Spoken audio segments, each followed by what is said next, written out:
Prime time bulletin के प्रायोजक हैं Earth skin and fitness centre, Bharat का पहला व एकमात्र QAI accredited centre, US FDA and European Union approved equipments, Earth building, Madhuban, Udaipur. नमस्कार, मैं हूं ज्योति। आप देख रहे हैं news 91 Rajasthan. Prime time bulletin में आपका स्वागत है। प्रदेश और संभाग की ताजा तरीन खबरों के लिए हमारा चैनल सब्सक्राइब करें और बेल आइकन जरूर दबाएं। चलिए खबरों का सिलसिला शुरू करने से पहले नजर डालते हैं अब तक की टॉप हेडलाइंस पर। हेडलाइन के प्रायोजक हैं आरके प्रॉपर्टीज एंड कंसल्टेंट आपके लिए आरके प्रॉपर्टीज लाए हैं सेक्टर 14 आबादी क्षेत्र में 200 फीट रिंग रोड के पास UIT converted plot Padmavati Vihar में अपना प्लॉट बुक करने के लिए आज ही विजिट करें RK Properties and Consultant, Star Tower Hotel Akriti के पास, उदयपुर। MB अस्पताल में ब्लड के नाम पर ठगी का सनसनीखेज मामला आया सामने। गार्ड और दलाल पर मरीज के परिजन ने लगाया पैसे लेने का आरोप। नाकाबंदी के दौरान बाइक सवार 2 तस्कर हुए गिरफ्तार। आरोपियों के कब्जे से भारी मात्रा में गांजा हुआ बरामद। ऑटो चालक से मारपीट और जान से मारने की धमकी का मामला आया सामने। कानूनी कार्रवाई को लेकर SP को सौंपा ज्ञापन। कस्टमर बनकर आई महिलाओं ने ज्वेलरी शॉप में की लाखों की चोरी। CCTV में कैद हुई महिला चोर गैंग। MB हॉस्पिटल से जुड़ा एक गंभीर मामला सामने आया है, जहां ब्लड दिलाने के नाम पर मरीज के परिजन से हजारों रुपए वसूलने का आरोप लगा है। लोकमित्र ब्लड बैंक में सामने आए इस मामले में कथित रूप से गार्ड और एक युवक द्वारा पैसे लेने के बावजूद ब्लड की व्यवस्था नहीं की गई। पीड़ित का कहना है कि उसके साथ साफ तौर पर धोखाधड़ी हुई है। उदयपुर के MB हॉस्पिटल और लोकमित्र ब्लड बैंक से जुड़ा एक चौंकाने वाला मामला सामने आया है, जिसने अस्पताल की व्यवस्थाओं पर सवाल खड़े कर दिए हैं। रक्तदाता युवा वाहिनी से जुड़े एक युवक ने आरोप लगाया कि MB हॉस्पिटल में भर्ती मरीज के रिश्तेदार से ब्लड उपलब्ध कराने के नाम पर अवैध रूप से पैसे वसूले गए। जानकारी के अनुसार मरीज का एक परिजन ब्लड की व्यवस्था के लिए MB हॉस्पिटल पहुंचा था।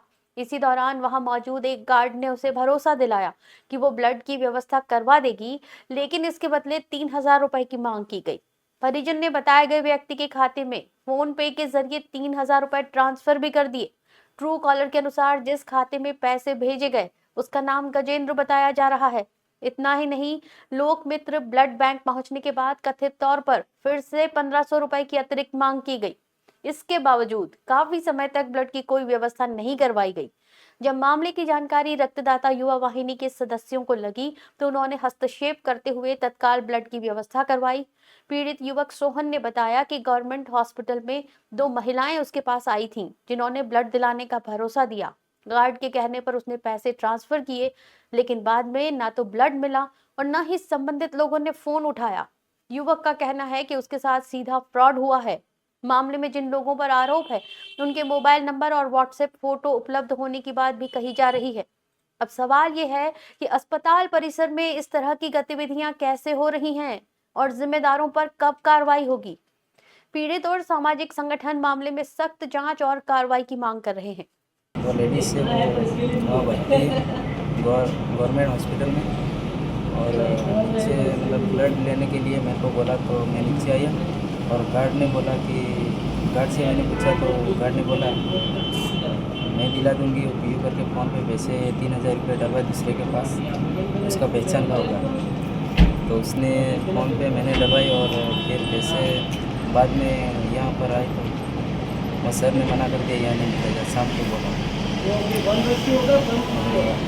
आई नहीं आई देने के लिए? वो लेडीज साथ में आए थे यहाँ पे? लेडीज आई थी, लेकिन वो उन्होंने और कोई पैसे मांगे क्या? हाँ, 1500 रुपये की कॉल। तो उसके बाद वापस फ़ोन नहीं उठा रहे? हाँ, फ़ोन नहीं उठा रहे। मतलब तेरे साथ फ्रॉड हुआ है? हाँ। कितना रुपये दिया टोटल? कितने रुपए दिया टोटल? 3000 दिए और 1500 की मांग रहे हैं। 3000 दे के 1500 और मांग रहे हैं कि खून की व्यवस्था करवा देंगे, और उसके बाद अब तेरा फ़ोन नहीं उठा रहे। और इसके साथ एक यहाँ पे वारदात हुई, जो MB हॉस्पिटल में पेशेंट भर्ती है, उसका रिश्तेदार यहाँ ब्लड लेने के लिए आया था। उसको भेजते यहाँ पे गार्ड ने भेजा कि 3000 रुपये दो मुझे, मैं ब्लड की व्यवस्था करवाती हूँ। वहाँ से यहाँ पे आने के बाद में 1500 रुपये की और डिमांड की।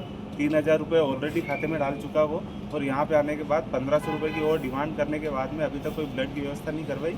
यहाँ जाने के बाद जानकारी मिली तो इसको ब्लड की व्यवस्था करवाई। जो ट्रू कॉलर पे जिसको पैसा डाला है उसका नाम गजेंद्र बताया जा रहा है। उसके साथ में कोई हॉस्पिटल की कोई गार्ड की मैडम है जिसने ये सारी सहायता की उसकी।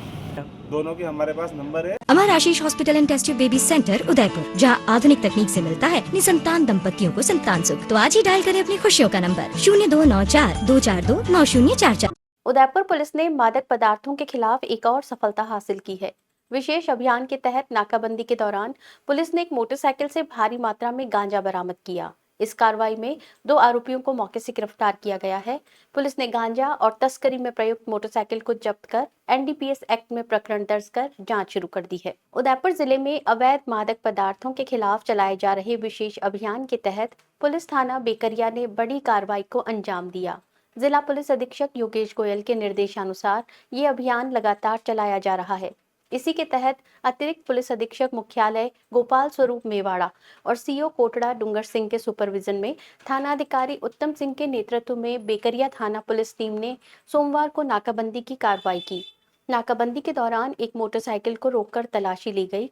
मोटरसाइकिल पर 2 व्यक्ति सवार थे, जिनके पास एक प्लास्टिक का कट्टा पाया गया। पुलिस द्वारा पूछताछ करने पर बाइक चालक ने अपना नाम ईश्वर सिंह पिता भैरू सिंह, वहीं पीछे बैठे युवक ने अपना नाम ईश्वर सिंह पिता भूर सिंह बताया। तलाशी के दौरान प्लास्टिक के कट्टे में अवैध गांजा बरामद हुआ। जब्त किए गए गांजे का वजन किया गया, जो कुल 5 किलो 400 ग्राम पाया गया। पुलिस ने मौके पर ही अवैध गांजा जब्त कर लिया और मादक पदार्थ के परिवहन में प्रयुक्त मोटरसाइकिल को भी सीज कर दिया। इसके बाद मौके से ही दोनों आरोपियों को गिरफ्तार कर लिया गया। पुलिस ने कानूनी प्रक्रिया पूरी करते हुए थाना बेकरिया में आरोपियों के खिलाफ एनडीपीएस एक्ट के तहत प्रकरण दर्ज किया है। फिलहाल मामले में अग्रिम अनुसंधान जारी है। पुलिस ये पता लगाने का प्रयास कर रही है कि गांजा कहां से लाया गया था, इसे कहां सप्लाई किया जाना था। इस कार्रवाई के बाद क्षेत्र में नशा तस्करों में हड़कंप मचा हुआ है।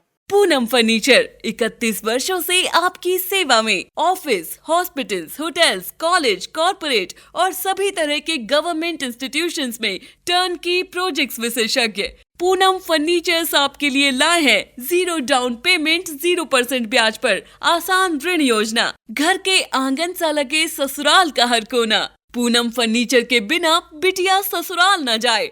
Poonam furnitures, Hiranmagri, sector 5, main road, Udaipur. Udaipur में ऑटो चालकों की सुरक्षा को लेकर एक बार फिर सवाल खड़े हो गए हैं।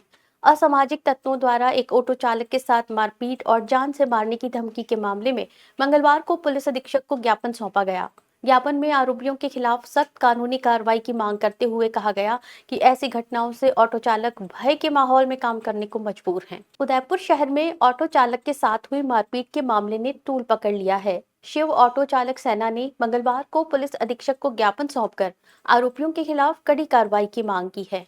ज्ञापन में बताया गया कि 5 जनवरी को यूआईटी पुलिया के पास स्थित अलीबाबा शोरूम के समीप 7 से 8 असामाजिक तत्वों ने ऑटो चालक शंकर वागरिया के साथ बेरहमी से मारपीट की। आरोप है कि हमलावर नशे की हालत में थे और उन्होंने न केवल मारपीट की बल्कि चाकू निकालकर जान से मारने की धमकी भी दी। प्रत्यक्षदर्शियों के अनुसार इस घटना में एक मुख्य आरोपी का नाम पिंटू बताया गया, जो स्वयं ऑटो चालक है। शिव ऑटो चालक सेना का आरोप है कि आरोपी और उसके साथी पहले भी अन्य ऑटो चालकों के साथ मारपीट और अभद्र व्यवहार कर चुके हैं। लगातार हो रही ऐसी घटनाओं के कारण ऑटो चालक भय और असुरक्षा के माहौल में अपना रोजगार चलाने को मजबूर हैं। ज्ञापन के माध्यम से मांग की है कि इस मामले को गंभीरता से लेते हुए सभी असामाजिक तत्वों के खिलाफ सख्त कानूनी कार्रवाई की जाए, ताकि भविष्य में ऐसी घटनाओं की पुनरावृत्ति न हो। साथ ही ऑटो चालकों को सुरक्षित वातावरण मिल सके और वे बिना डर के अपना काम कर सकें। गुंडागर्दी नहीं चलेगी, नहीं चलेगी, नहीं चलेगी। गुंडागर्दी नहीं चलेगी, नहीं चलेगी, नहीं चलेगी। जयपुर से ज्वेलरी चोरी का चौंकाने वाला मामला सामने आया है। यहाँ एक ज्वेलरी शॉप में कस्टमर बनकर आई 3 महिलाओं ने चांदी की पायलें चोरी कर ली। महिलाएं आधे घंटे तक खरीदारी का नाटक करती रहीं और ज्वेलर की नजर बचाकर पायलों से भरी ट्रे शॉल में छुपाकर फरार हो गईं। पूरी वारदात दुकान में लगे सीसीटीवी कैमरे में कैद हो गई है। जयपुर के जगतपुरा बाजार स्थित श्याम ज्वेलर्स में शनिवार शाम उस समय चोरी की वारदात हो गई जब 3 महिलाएं ग्राहक बनकर दुकान में दाखिल हुईं। महिलाओं ने ज्वेलर से चांदी की पायलें दिखाने को कहा। ज्वेलर ने ट्रे में रखी पायलें उनके सामने निकाल दी। इसके बाद महिलाएं करीब आधे घंटे तक अलग अलग डिजाइन की पायलें देखती रहीं और एक ट्रे से दूसरी ट्रे में पायलें बदल बदल कर अपने पैरों में पहनकर चेक करती रहीं। इसी दौरान ज्वेलर की नजर बचाकर तीनों महिलाओं ने चांदी की पायल से भरी एक ट्रे अपनी शॉल में छुपा ली। इसके बाद एक पायल पसंद करने का नाटक करते हुए महिलाएं दुकान से बाहर निकल गईं। जब उनके जाने के बाद ज्वेलर ने पायलें वापस रखने के लिए ट्रे चेक की तो कुछ फाइलें गायब मिली। घटना की जानकारी मिलते ही दुकान में लगे सीसीटीवी कैमरों के फुटेज खंगाले गए, जिसमें तीनों महिलाओं की चोरी करते हुए हरकतें साफ तौर पर कैद मिली। इसके बाद पीड़ित ज्वेलर के बेटे नरेंद्र सोनी ने एयरपोर्ट थाना पुलिस में रिपोर्ट दर्ज करवाई। सूचना मिलने पर एयरपोर्ट थाना पुलिस मौके पर पहुंची और सीसीटीवी फुटेज के आधार पर महिला चोर गैंग की पहचान और तलाश शुरू कर दी है। पुलिस का कहना है कि जल्द ही आरोपियों को पकड़ लिया जाएगा। देश भर के ब्यूटी और हेयर इंडस्ट्री से जुड़े नामचीन आर्टिस्ट और एक्सपर्ट इन दिनों उदयपुर में जुट रहे हैं। बुधवार को यहां Hair and Beauty Federation India का पहला राष्ट्रीय अधिवेशन आयोजित किया जा रहा है। इस अधिवेशन में असंगठित क्षेत्र की चुनौतियों, केश कला बोर्ड, नकली उत्पादों के खिलाफ जागरूकता और प्रोफेशनल्स की सुरक्षा जैसे अहम मुद्दों पर मंथन किया जाएगा। हेयर एंड ब्यूटी इंडस्ट्री से जुड़े देश भर के विशेषज्ञों की मौजूदगी में उदयपुर बुधवार को एक बड़े राष्ट्रीय मंथन का गवाह बनने जा रहा है। होटल इंडर रेजिडेंसी में आयोजित होने वाले Hair and Beauty Federation India के पहले राष्ट्रीय अधिवेशन में 15 राज्यों से करीब 250 चुनिंदा प्रतिनिधि भाग लेंगे। फेडरेशन के राष्ट्रीय उपाध्यक्ष उदय टके के अनुसार इस संगठन का गठन कोविड काल में उस समय किया गया जब हेयर और ब्यूटी व्यवसाय को गंभीर चुनौतियों का सामना करना पड़ा था। असंगठित स्वरूप के कारण इस क्षेत्र में काम करने वाले प्रोफेशनल्स को कई स्तरों पर समस्याएं झेलनी पड़ी। अब फेडरेशन देश के लगभग सभी राज्यों तक अपनी पहुंच बना चुका है और पहले राष्ट्रीय अधिवेशन के जरिए साझा नीति और रणनीति तय करने जा रहा है। राष्ट्रीय अध्यक्ष अशोक पालीवाल ने बताया कि अधिवेशन के पहले सत्र में उद्घाटन कार्यक्रम और फैशन शो आयोजित होगा, जिसमें देश भर की मॉडल्स क्रिएटिव हेयर स्टाइल्स और ब्यूटी ट्रेंड्स का प्रदर्शन करेंगी। दूसरे सत्र में फेडरेशन द्वारा चिन्हित 13 अहम मुद्दों पर चर्चा कर ठोस निर्णय लिए जाएंगे। इन मुद्दों में सभी राज्यों में केश कला बोर्ड का गठन, बोर्ड के लिए समुचित बजट, इस पेशे से जुड़े व्यक्ति को ही बोर्ड अध्यक्ष बनाने की मांग, केमिकल युक्त कॉस्मेटिक्स से होने वाले नुकसान पर जागरूकता, स्वास्थ्य और सुरक्षा, शिक्षा, पेंशन योजना और बिजनेस डेवलपमेंट शामिल हैं। फेडरेशन का उद्देश्य इन सभी बिंदुओं पर राष्ट्रीय स्तर की कमेटी बनाकर सरकार तक अपनी मांगे पहुंचाना है। अधिवेशन को लेकर ब्यूटी और हेयर इंडस्ट्री से जुड़े लोगों में खासा उत्साह है और इसे इस क्षेत्र के लिए एक अहम पहल माना जा रहा है। हमारी भारत सरकार से मांग है कि इसको भी इसेंशियल सर्विस में डाल दो, क्योंकि मैंने देखा है कि पुलिस से लेके डॉक्टर से लेके सब लोग बोलते हैं कि ये नहीं जाना चाहिए, नहीं जाना चाहिए। खुद हम लोगों को घर पे बुला के काम करवा रहे थे। मतलब तुमको जरूरत है, आम इंसान को जरूरत नहीं। साफ सफाई सर, आज बाल नहीं काटते हो, अगर आप शेव या आपके वैक्स नहीं होता है तो आपको बीमारियां भी छूती है। बच्चे पढ़ाई नहीं करते, इतनी सारी बातें जूनी जमाने की बात है, वो कैसे नहीं समझते। उनको चाहिए तो हमारे बाकी लोगों को क्यों नहीं चाहिए था, तो सलन क्यों नहीं करते। तो हम लोग रिक्वेस्ट करते कि इसेंशियल सर्विस में जाना चाहिए। और जो स्टाफ काम करता है उस स्टाफ को आज क्या मिल रहा है, सैलरी की सिवा गवर्नमेंट से कुछ भी नहीं मिल रहा। तो जो कारीगर होता है, जो एक उनका जो रूल्स रेगुलेशन बाकी के लोगों के लिए, वो हमारा रिक्वेस्ट है कि आप हमारे भी कारीगरों को वो प्लान चालू करो। मतलब जैसे पेंशन से या तो उनको इंश्योरेंस मिलना चाहिए। इस तरह से हमारा ये काम कार्य है। ऐसे सारे हमारे पॉइंट्स है, उसके ऊपर हमारा कल डिस्कशन होगा। सब रति महारथी हमारी इंडस्ट्री के आ रहे हैं, उसके बाद में जो भी मंथन होगा वो आपके सामने वापस रखाई जाएगा। मकर संक्रांति के अवसर पर उदयपुर में सनातन परंपराओं के पुनर्जागरण को लेकर एक भव्य आयोजन की तैयारी की जा रही है। इस आयोजन में 551 जोड़े सपरिवार सामूहिक रूप से सूर्य को अर्घ्य देंगे। आयोजन से जुड़े आयोजकों का कहना है कि इसका उद्देश्य केवल धार्मिक अनुष्ठान नहीं, बल्कि नई पीढ़ी को परंपराओं के वैज्ञानिक और सांस्कृतिक महत्व से जोड़ना है। मकर संक्रांति पर्व को लेकर उदयपुर में एक बड़े धार्मिक और सांस्कृतिक आयोजन की तैयारियां जोरों पर चल रही हैं। आयोजन से जुड़े पंकज सुखवाल ने बताया कि इस कार्यक्रम में 551 जोड़े पति पत्नी के रूप में सपरिवार सामूहिक सूर्य को अर्घ्य देंगे।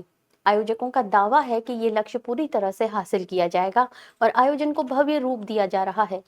इस कार्यक्रम में अखिल भारतीय ब्राह्मण परिषद, हिंदू रक्षक वाहिनी, पंकज सुखवाल मित्र मंडल, अखिल भारतीय नववर्ष समारोह समिति और अस्थल मंदिर से जुड़े लोग सक्रिय रूप से सहयोग कर रहे हैं। वहीं कार्यक्रम के संरक्षक के रूप में महंत महामंडलेश्वर रास बिहारी शरण शास्त्री, धर्म नारायण जोशी, डॉक्टर प्रदीप कुमावत सहित उदयपुर के कई गणमान्य नागरिक सहभागिता निभाएंगे। इसके अलावा पतंजलि योगपीठ की ओर से भी आयोजन को समर्थन दिया जा रहा है। आयोजकों के मुताबिक कार्यक्रम का उद्देश्य सनातन धर्म की उन परंपराओं को फिर से जीवंत करना है जो समय के साथ समाज से दूर होती जा रही हैं। उनका कहना है कि सनातन केवल नारे लगाने तक सीमित नहीं है, बल्कि परंपराओं को समझकर छोटे छोटे आयोजनों के माध्यम से नई पीढ़ी तक पहुंचाना जरूरी है। तय कार्यक्रम के अनुसार सुबह 7 से 8 बजे तक सूर्य नमस्कार का आयोजन होगा। इसके बाद सूर्य अर्घ, सूर्य पताका आरोहण और वैदिक मंत्रोच्चार के बीच पवित्र नदियों के जल से सूर्य को अर्घ दिया जाएगा। पंकज सुखवाल ने बताया कि इस आयोजन के जरिए मकर संक्रांति, सूर्य उपासना और जल अर्घ के महत्व को समाज और विशेषकर बच्चों तक पहुंचाने का संदेश दिया जाएगा। 7 से 8 बजे तक सूर्य नमस्कार का कार्यक्रम है 108। उसके पश्चात अर्घ का कार्यक्रम है, सूर्य पताका आरोहण का कार्यक्रम है और पवित्र नदियों के जल से वैदिक मंत्रोच्चारों के बीच जब आम जन सूर्य को अर्घ देगा वो छठा निराली होगी। आप सभी से आग्रह है कि आप सभी भी सब पत्नी पधारें और उस दिन अपना अमूल्य समय भगवान सूर्य को समर्पित करें। डूंगरपुर जिले में हुई चांदी के जेवरात चोरी का पुलिस ने खुलासा कर दिया है। चितरी थाना पुलिस ने चोरी के आभूषण खरीदने वाले एक व्यापारी को गिरफ्तार किया है। इससे पहले इस मामले में 2 आरोपियों को गिरफ्तार किया जा चुका है, जबकि एक विधि से संघर्षरत बालक को निरुद्ध किया गया था। पुलिस ने आरोपियों से चोरी का पूरा माल भी बरामद कर लिया है। डूंगरपुर जिले के चितरी कस्बे में सोने चांदी की दुकान से हुई चोरी के मामले में पुलिस को बड़ी सफलता मिली है। चितरी थाना पुलिस ने ऑपरेशन शिकंजा के तहत इस वारदात का खुलासा करते हुए चोरी के चांदी के जेवरात खरीदने वाले एक व्यापारी को गिरफ्तार किया है। पुलिस ने उसके कब्जे से करीब 2 किलो 550 ग्राम चांदी के आभूषण भी बरामद किए हैं। दरअसल 3 अप्रैल 2025 को चितरी निवासी मोहिता जैन ने थाने में रिपोर्ट दर्ज कराई थी। रिपोर्ट में बताया गया कि चिखली रोड पर स्थित उसके मकान के आंगन में बनी सोने चांदी की दुकान से 2 अप्रैल की रात अज्ञात चोर चांदी के आभूषण चोरी कर ले गए। मामले की गंभीरता को देखते हुए चितरी थाना पुलिस ने तुरंत प्रकरण दर्ज कर जांच शुरू की। पुलिस अधीक्षक मनीष कुमार के निर्देश पर गठित विशेष टीम ने पहले इस वारदात में शामिल 2 आरोपियों को गिरफ्तार किया और एक विधि से संघर्षरत बालक को निरुद्ध किया। पूछताछ और अनुसंधान के दौरान सामने आया कि चोरी किए गए चांदी के जेवरात घाटा का गांव के एक व्यापारी को बेचे गए थे। इसके बाद पुलिस ने ओबरी थाना क्षेत्र के घाटा का गांव निवासी व्यापारी नितिन जैन को डिटेन कर पूछताछ की। पूछताछ में उसने चोरी के जेवरात खरीदने की बात स्वीकार की। पुलिस ने उसे गिरफ्तार कर उसके कब्जे से चोरी का पूरा माल बरामद कर लिया है। पुलिस ने गिरफ्तार व्यापारी को अनुसंधान के बाद संबंधित न्यायालय में पेश किया है। फिलहाल मामले में आगे की जांच जारी है और पुलिस ये पता लगाने में जुटी है कि चोरी के नेटवर्क में और कौन-कौन लोग शामिल रहे हैं। बांसवाड़ा जिले से हिट एंड रन का गंभीर मामला सामने आया है। एक ट्रैक्टर ने बाइक सवार युवक को टक्कर मार दी और चालक मौके से फरार हो गया। हादसे में युवक गंभीर रूप से घायल हो गया, जिसे पहले गढ़ी सीएचसी और फिर जिला अस्पताल रेफर किया गया। पुलिस ने मामला दर्ज कर फरार चालक की तलाश शुरू कर दी है। बांसवाड़ा जिले के अर्थुना थाना क्षेत्र के कोटड़ा गांव के पास सड़क पर उस समय अफरा तफरी मच गई जब एक तेज रफ्तार ट्रैक्टर ने बाइक सवार युवक को जोरदार टक्कर मार दी। टक्कर इतनी जबरदस्त थी कि युवक बाइक से उछलकर सड़क किनारे जा गिरा और गंभीर रूप से घायल हो गया। हादसे के बाद ट्रैक्टर चालक बिना रुके मौके से फरार हो गया। घटना के कुछ देर बाद राहगीरों और ग्रामीणों ने सड़क किनारे खून से लथपथ युवक को पड़ा देखा, जिसके बाद मौके पर हड़कंप मच गया। घायल युवक की पहचान गगन के रूप में हुई है। सूचना मिलने पर परिजन भी मौके पर पहुंचे और घायल को तुरंत निजी वाहन से गढ़ी सामुदायिक स्वास्थ्य केंद्र पहुंचाया गया। गढ़ी सीएचसी में डॉक्टरों ने प्राथमिक उपचार किया, लेकिन युवक की हालत नाजुक होने के चलते उसे जिला अस्पताल बांसवाड़ा रेफर कर दिया गया। फिलहाल युवक का जिला अस्पताल में इलाज जारी है और चिकित्सक उसकी स्थिति पर लगातार नजर बनाए हुए हैं। घटना की जानकारी मिलते ही अर्थुना थाना पुलिस मौके पर पहुंची और हादसे की जांच शुरू की। पुलिस ने अज्ञात ट्रैक्टर चालक के खिलाफ मामला दर्ज कर लिया है और आसपास के क्षेत्रों में लगे सीसीटीवी फुटेज खंगालने के साथ ही प्रत्यक्षदर्शियों से पूछताछ की जा रही है। हादसे के बाद इलाके में आक्रोश का माहौल है और ग्रामीणों ने तेज रफ्तार वाहनों पर कार्रवाई की मांग की है। राजसमंद जिले से लापता युवक का मामला अब बेहद दर्दनाक मोड़ पर पहुंच गया है। 7 दिन से गुमशुदा चल रहे युवक का शव उदयपुर जिले के घासा इलाके में एक कुएं से बरामद हुआ है।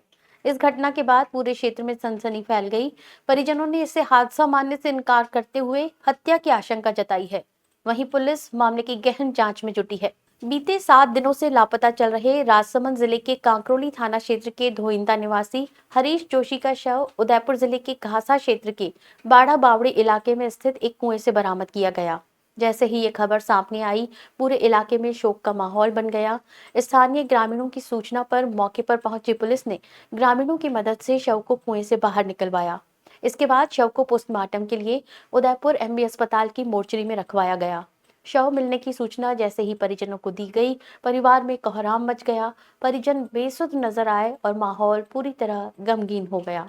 परिजनों ने हरीश जोशी की मौत को लेकर गंभीर सवाल खड़े किए हैं। उनका कहना है कि ये कोई सामान्य हादसा नहीं बल्कि एक सुनियोजित हत्या है। परिजनों ने आरोप लगाया कि हरीश की मौत के पीछे साजिश हो सकती है। पूरे मामले की निष्पक्ष जांच की मांग की है। गौरतलब है कि हरीश जोशी की तलाश को लेकर राजसमंद विधायक दीप्ति माहेश्वरी ने भी पुलिस अधिकारियों से बातचीत कर हस्तक्षेप किया था। इसके बाद पुलिस ने हरीश की तलाश के लिए 24 घंटे का अल्टीमेटम मांगा था। हालांकि उससे पहले ही अब शव मिलने से मामला और गंभीर हो गया है। फिलहाल इस पूरे मामले की जांच डिप्टी एसपी नेत्रपाल सिंह के नेतृत्व में की जा रही है।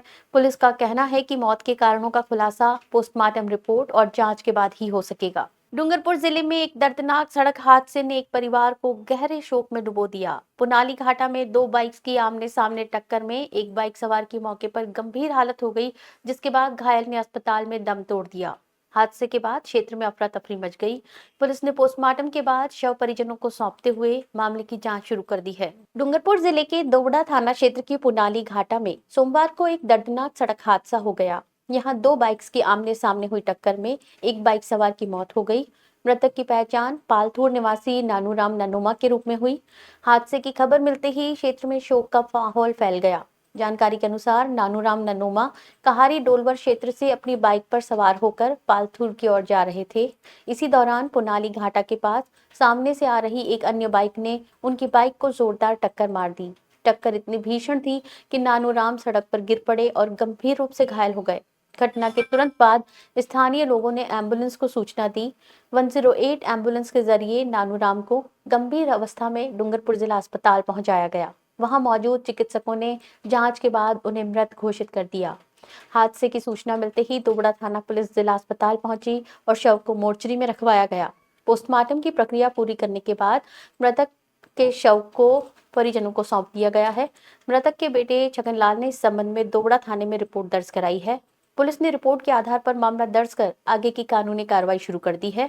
दोवड़ा थाने के एएसआई सुशील दशोरा ने बताया कि प्रारंभिक जांच में सामने आया कि ये हादसा 2 बाइक्स के आमने सामने टक्कर के कारण हुआ है। हालांकि दूसरी बाइक और उसके चालक को लेकर पुलिस जांच कर रही है। चलते चलते फिर नजर डालते हैं अब तक के टॉप हेडलाइंस पर। हेडलाइन के प्रायोजक हैं आरके प्रॉपर्टीज एंड कंसल्टेंट। आपके लिए आरके प्रॉपर्टीज लाए हैं सेक्टर 14 आबादी क्षेत्र में 200 फीट रिंग रोड के पास UIT converted plot. Padmavati Vihar में अपना प्लॉट बुक करने के लिए आज ही विजिट करें RK Properties and Consultant, Star Tower Hotel Akriti के पास, उदयपुर। एमबी अस्पताल में ब्लड के नाम पर ठगी का सनसनीखेज मामला आया सामने। गार्ड और दलाल पर मरीज के परिजन ने लगाया पैसे लेने का आरोप। नाकाबंदी के दौरान बाइक सवार 2 तस्कर हुए गिरफ्तार। आरोपियों के कब्जे से भारी मात्रा में गांजा हुआ बरामद। ऑटो चालक से मारपीट और जान से मारने की धमकी का मामला आया सामने। कानूनी कार्रवाई को लेकर एसपी को सौंपा ज्ञापन। कस्टमर बनकर आई महिलाओं ने ज्वेलरी शॉप में की लाखों की चोरी। सीसीटीवी में कैद हुई महिला चोर गैंग। अपने स्मार्टफोन पर प्रदेश भर की खबरों से अपडेट रहने के लिए आज ही हमारा चैनल सब्सक्राइब करें और बेल आइकन जरूर दबाएं। फिलहाल इस बुलेटिन में इतना ही। दीजिए इजाजत ज्योति को। आप देखते रहिए न्यूज 91 राजस्थान। नमस्कार। प्राइम टाइम बुलेटिन के प्रायोजक हैं Earth skin and fitness centre, Bharat का पहला व एकमात्र QAI accredited center, US FDA and European Union approved equipments, earth building, Madhuban, Udaipur. ये है चैनल 91 प्लस नेटवर्क और आप देख रहे हैं न्यूज 91। न्यूज 91, आवाज हम सबकी।